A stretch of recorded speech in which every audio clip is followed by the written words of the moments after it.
DXKI Iriga, DXKP Pagadian, DXKS Surigao, DXKT Davao at DZRL Batak.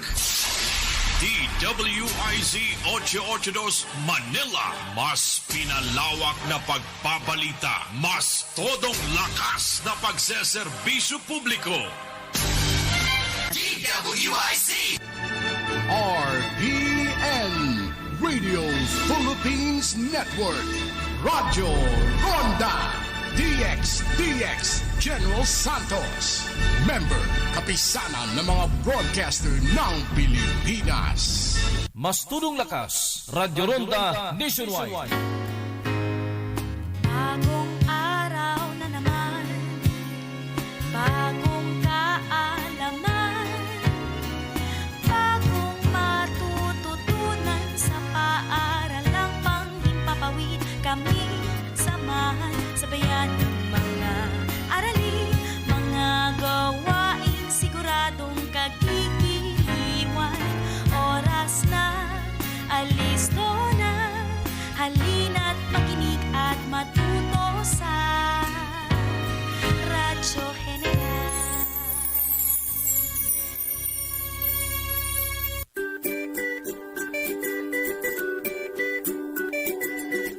From the Department of Education Station, this is TLE On The Go, DEP ED 12, Radyo Eskwela, School on the Air, learning and honing skills with you.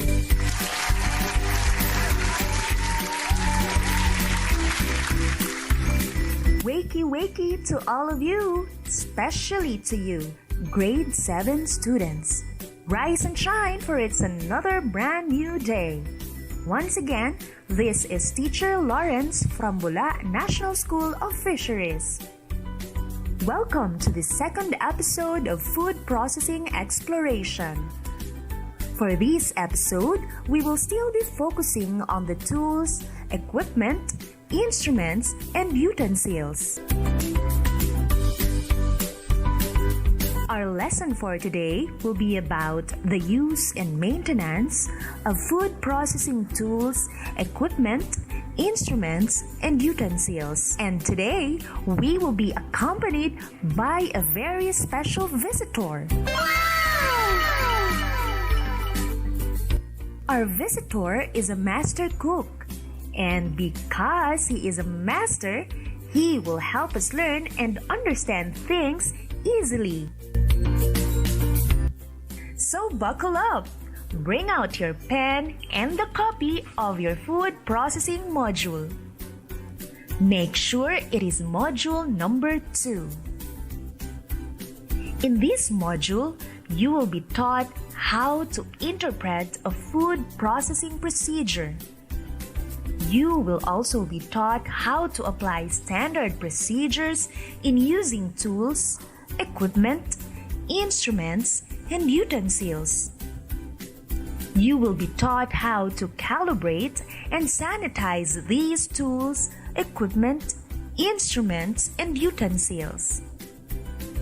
And lastly, you will be taught how to use tools, equipment, instruments, and utensils according to job requirements and manufacturer's specification.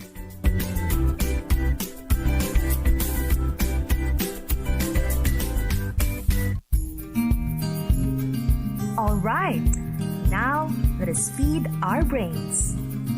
To begin, turn your module to page 5. There you can see Activity 1.1. Spot me right.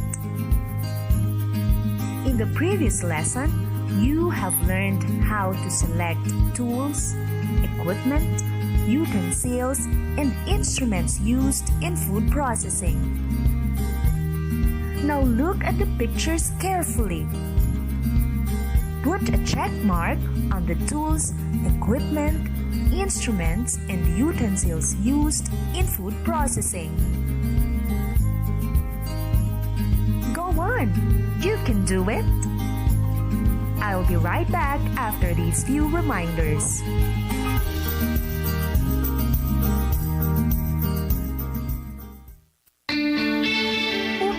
maiwasan ang COVID-19, narito ang ilang mga paalala. Sa halip na makipagkamay o humalik sa kakilala, ngumiti na lamang at tumango. Idaan sa social media ang pagpapakita ng pagmamahal sa pamamagitan ng virtual hugs. Ayon sa Department of Health, ang droplets mula sa pag-ubo at pagbahing ay maaaring umabot ng 1 metro o 3 talampakan. Kaya mahalagang panatilihin ang 1 metrong layo sa mga tao, lalo na kung mayroong sintomas ng respiratory illness. Tandaan, sa mga simpleng paraan, ang COVID-19 ay maiiwasan. Isang paalala mula sa Panahon TV.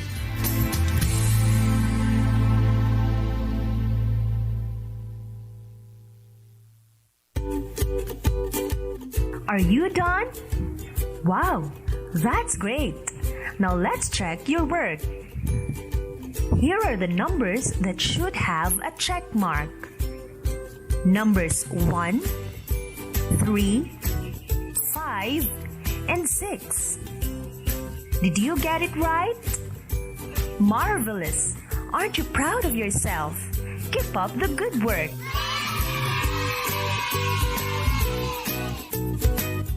All right, as we continue, please help me welcome our visitor, Mr. Mark.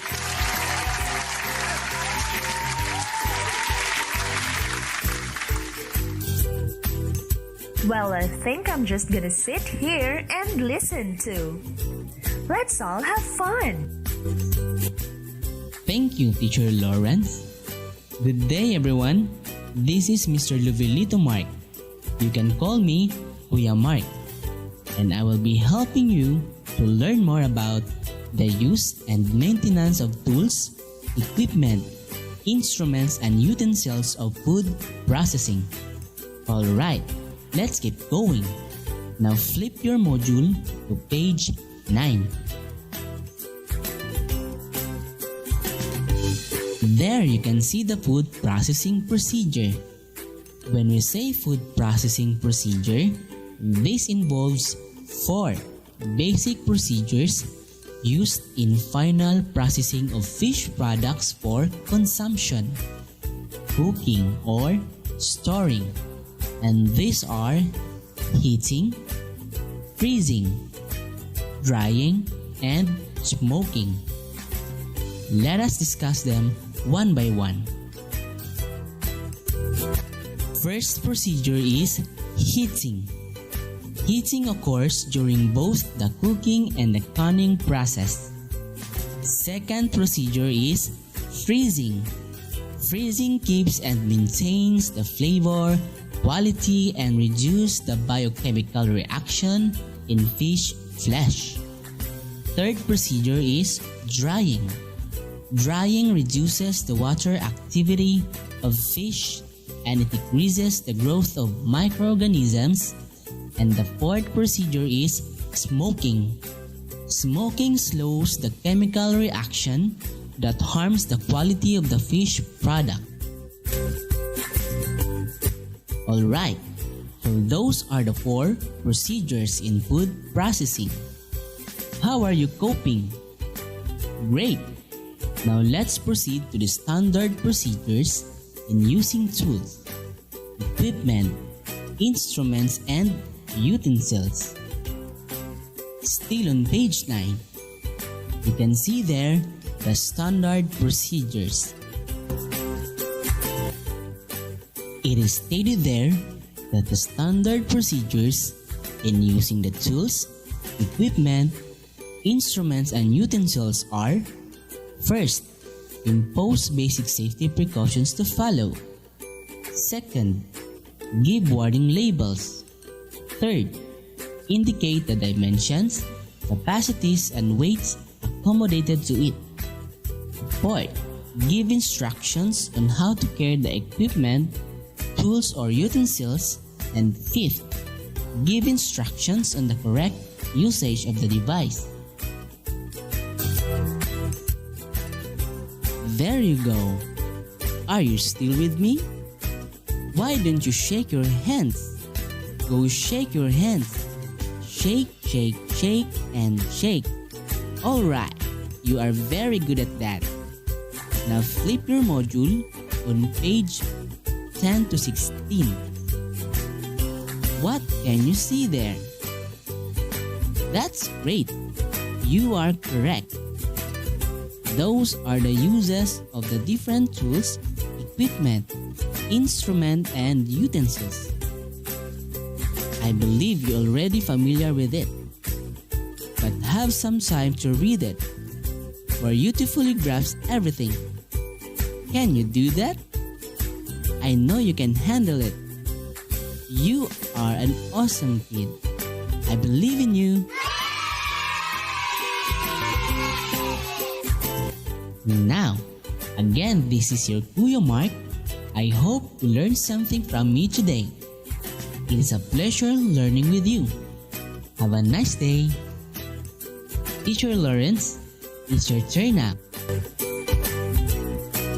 Wow! Thank you, Kuya Mark. That was awesome! I learned a lot from Kuya Mark. How about you? Did you learn something from him too? Of course you do. Let's give ourselves a clap for that.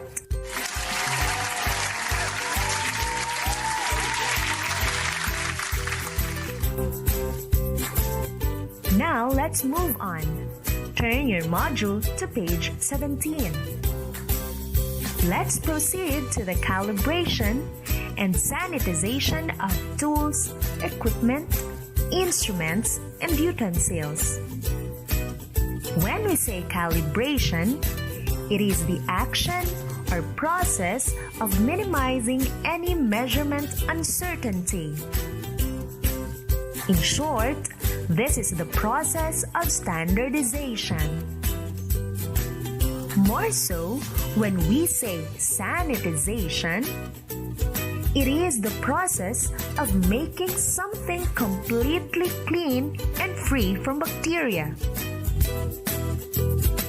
Clearly, when we say calibration and sanitization, these are actually the ways on how to maintain tools, equipment, instruments, and utensils used in food processing. Now this time, in relation to calibration and sanitization, I want you to read your module from page 17 through 19. You can find there the ways on how to use tools, equipment, instruments, and utensils according to job requirements and manufacturer specification. You may pause this audio while reading and play it back when you're done. If there are words that you can't understand, you may ask your parents or guardian about it. Or you may refer to your dictionaries. Please start reading. Hello there! How was your reading? Can you tell me now how to calibrate and sanitize tools, equipment, instruments, and utensils? Wow! That's amazing! What about the use of tools, equipment, instruments, and utensils according to job requirements and manufacturer specification? Can you elaborate to me as well? Let me hear it. Perfect! I've never heard anyone do it better than you. Good job! All right, now let's have a summary of our lesson. As a summary, for this episode, we learned about how to use and maintain tools, equipment, instruments, and utensils of food processing. We learned about the procedures in food or fish processing.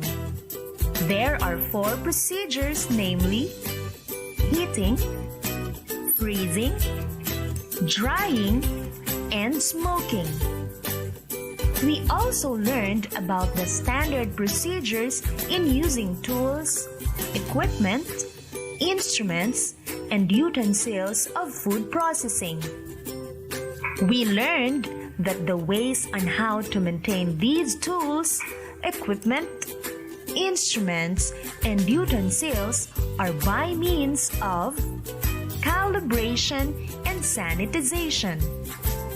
And lastly, we learned how to use tools, equipment, instruments, and utensils according to job requirements and manufacturer's specification. And that's it. That's all for today's episode. Have you had a good time? Of course, all of us had a good time.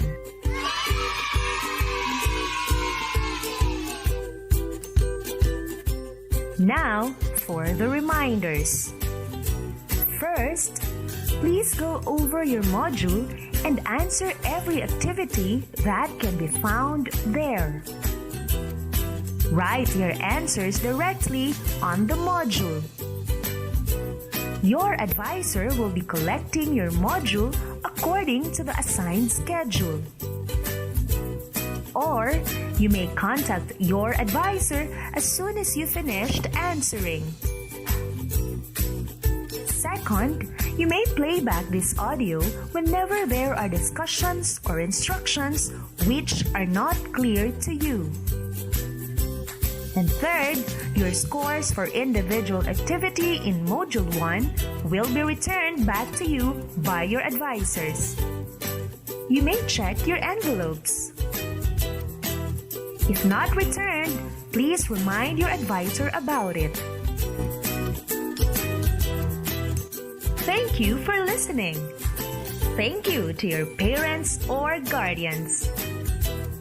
Again, this is Teacher Lawrence from Bula National School of Fisheries. This is TLE On The Go, DEP ED 12, Radyo Eskwela, School on the Air. Learning and honing skills with you. Till next episode, have a nice day. Bye! Bagong araw na naman, bagong kaalaman, bagong matututunan sa paaralang panghimpapawid. Kaming samahan, sabayan ng mga aralin, mga gawaing siguradong kagigiliwan. Oras na, alis na.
Eto na ang programang magiging gabay mo upang ikaw ay matuto. DEP ED 12 Radyo Eskwela. Makinig at matuto. DEP ED 12 Radyo Eskwela. Alternatibong programang handog ng DEP ED Soxargen na kahit saan ka man ay matututo ka. DEP ED 12 Radyo Eskwela. Naguguluhan, nalilito. Paano ba kung matututo? We heal as one. We learn as one. Hello, grade 8 students. You are now tuning in to School on the Air in TLE Masonry. This is Teacher James from General Santos City National Secondary School of Arts and Trades, Maine. And it's my pleasure to be with you on this exciting lesson about identifying the types, uses, and descriptions of construction materials and tools. This modality engages you in guided and independent learning activities that help you acquire the knowledge and skills needed in the 21st century. While tuning in, make sure to stay focused and you are in a comfortable place and position. This is Teacher Luz from General Santos City National Secondary School of Arts and Trades. I hope you listen carefully to our broadcast. Here we go! For now, let's start the ball rolling. Get a pen and your printed module in Masonry 8. Our first lesson is about preparing construction materials and tools. Before that, let us check first your knowledge about this lesson by answering the questions on page 4. Please focus and listen to my instructions. In pretest A, you have to read their directions carefully and list down different types of construction materials and tools that you think you will need to construct the one-story house shown in figure 1.1. Just leave pretest B unanswered. You may answer it on our next lesson. Go ahead. We will be right back after these few reminders. Kasalukuyan natin kinaharap ang COVID-19. Ngunit tulad ng SARS, 17 taon nang nakalilipas, atin ring itong lalabanan. Bawat isa ay malaki ang maitutulong sa pamamagitan ng regular na paghuhugas ng kamay, tamang paraan ng pag-ubo, pagpapanatili ng 1 metrong distansya sa mga may sintomas, at pagsusuot ng face mask kung ikaw ay may sakit. Todo laban kontra COVID-19. Once again, you are tuning into School on the Air in TLE Masonry. Before we pause for some reminders, you were given an activity to work with. Here are the answers for that activity. For number 1, cement. Number 2, sand. Number 3, gravel. Number 4, hollow blocks or CHB. Number 5, reinforcement bar or rebar. For any of the answers about materials on page 9 to 10 is correct. For number 6, shovel. Number 7, trowel. Number 8, floats. Number 9, nylon string. Number 10, lump bob. Or any of the answers about tools on page 10 to 13 is correct. That was a good start. How many correct answers did you get? That activity aims to check your prior knowledge about the lesson we will learn today. If you got a low score, there is no need to worry much as this is just a pre-test. Are you ready? I'm pretty sure you are. For our first lesson in this subject, you are expected to identify the types, uses, and descriptions of construction materials and tools. To be able to do this, you need to be attentive. Can we expect that from you? Wait! Have you observed how the school buildings, commercial buildings, roads, bridges, and houses were built? Can you identify the tools and materials being used by the masons in building those structures? I hope you know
Aniya na, dinhi sa Higanting Network, Radio Philippines Network, Double DX. Mali ba rin?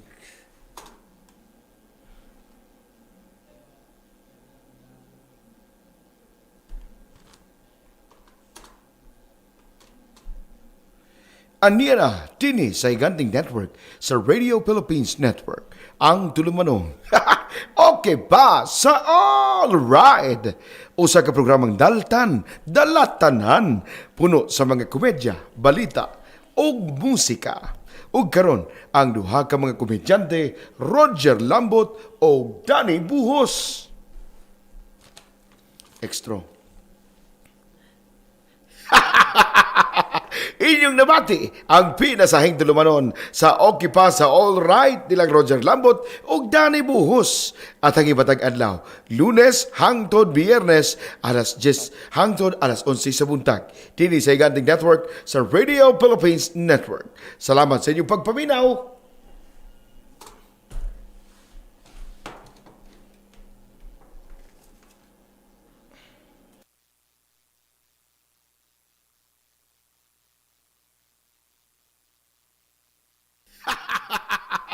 Inyong nabati ang pinasahing tulumanon sa Okay Pa sa All Right nilang Roger Lambot ug Danny Buhos at ang ibatag adlaw Lunes hangtod Biyernes alas 10 hangtod alas 11 sa buntag dinhi sa Higanting Network sa Radio Philippines Network. Salamat sa inyong pagpaminaw. Aniya na, dinhi sa Higanting Network sa Radio Philippines Network, ang tulumanong. Okay ba? Sa all right. Usa ka programang daltan, dalatanan, puno sa mga komedya, balita, ug musika. Ug karon ang duha ka mga komedyante, Roger Lambot o Danny Buhos.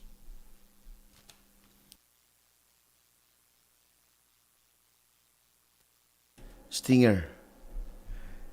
Okay pa, sa all right. Okay pa, sa all right. Okay pa, sa all right. Kamu nagpaminaw sa Okay pa, sa all right. Kauban si Danny Buhos o Roger Lambot.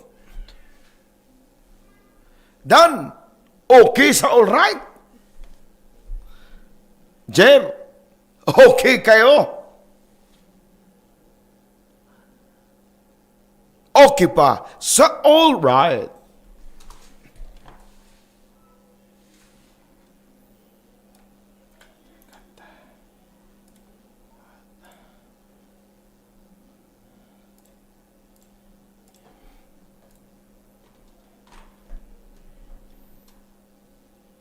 Okay pa sa all right. Okay pa sa all right. Okay pa sa all right. Okay pa sa all right.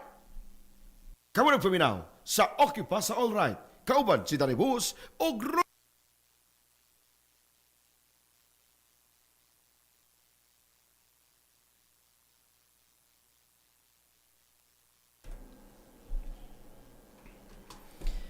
Okay pa sa all right. Kauban si Danny Buhos o Roger Lambot. Okay pa sa all right. Jer, Dan, okay sa all right. Okay pa sa all right.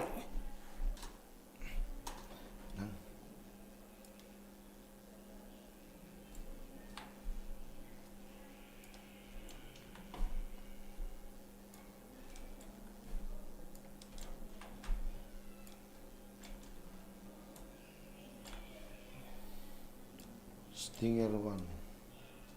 Okay, pas. Okay, pasa all right. Kauban si Danny Buhos o Roger Lambot. Ha!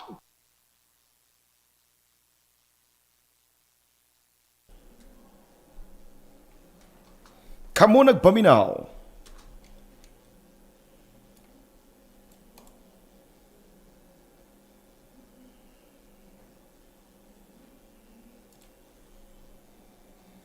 sa programang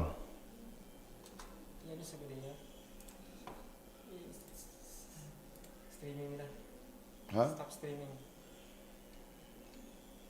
Gilang, balik mo na doon. Ay, balik na siya. Muman eh. Dali naman. Sa programang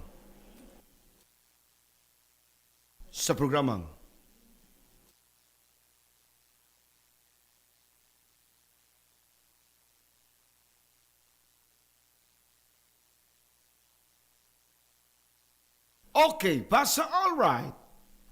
Kauban. Kamu nagpaminaw sa programang okay, basta all right. Kauban si Danny Bus o Roger Lambot. Okay, basta all right. Jer, Dan, okay basta all right.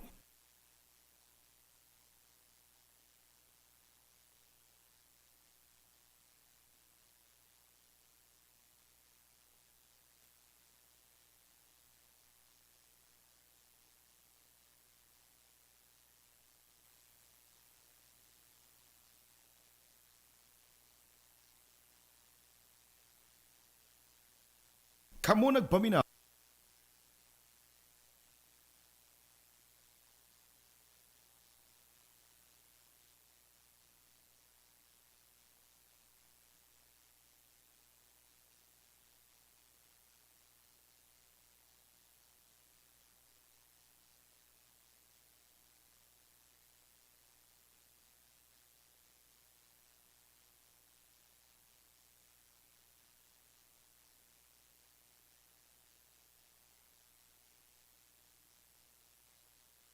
Jer, Dan, okay pa sa all right.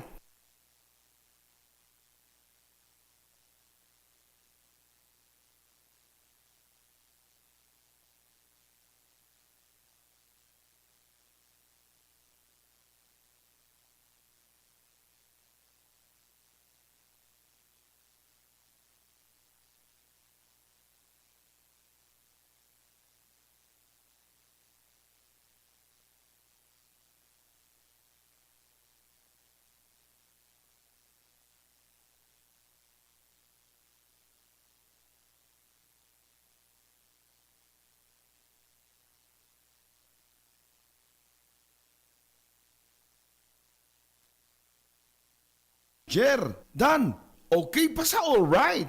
Jer,